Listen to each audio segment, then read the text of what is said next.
দুনিয়ার মানুষ অহংকারে লিপ্ত হয়েছ, শয়তানি আর দুশ্মনী এসব করেই দিন কাটাচ্ছ।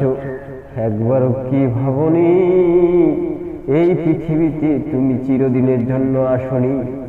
একদিন তোমাকেও চলে যেতে হবে, যেমনি করে তোমার দাদারা চলে গেছে, যেমনি করে তোমার বাবারা চলে গেছে, যেমনি করে চলে গেছে অনেক বন্ধু বান্ধব আত্মীয় স্বজন, তেমনি তুমিও একদিন চলে যাবে। কেন এত অহংকার, কেন এত লালসা, কেন এত হিংসা? সবকিছু ছেড়ে দাও, সবকিছু ছেড়ে দিয়ে মাওলার দিকে একবার তাকাও।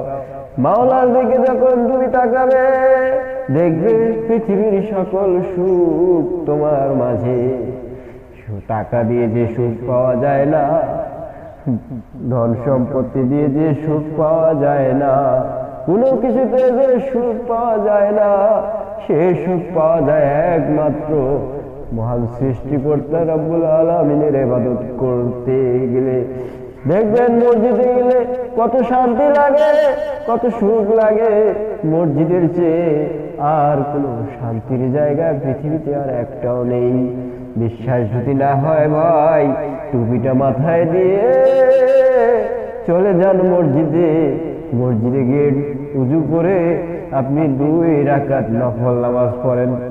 অন্তত 2 রাকাত নফল নামাজ পড়লেই বুঝতে পারবেন যে মহান রব্বুল আলামিনের দরবারে কত শান্তি, কত সুখ। আপনারা শুধু শুধু দুনিয়াতে অযথা সময়গুলো নষ্ট করতেছেন। অনেক জায়গায় ঘন্টার পর ঘন্টা কাটিয়ে দিচ্ছেন। সিনেমা দেখতেছেন, টিকটক দেখতেছেন, লাইকি দেখতেছেন, ইউটিউব দেখতেছেন, বিভিন্ন খবর খবরান্ত আপনারা মোবাইলের মাধ্যমে অনেক অশ্লীল ভিডিওগুলো দেখছেন, সময়গুলো কাটাচ্ছেন। কিন্তু এই সামান্য 5 মিনিট সময় আপনার হয় না মহান রব্বুল আলামিনের ইবাদতের জন্য। একবারও দেখো না ভেবে তুমি কতদিন আর থাকবে এই জগতে? হয়তো আজ, হয়তো কাল, হয়তো পরশু একদিন তুমি ঠিকই চলে যাবে।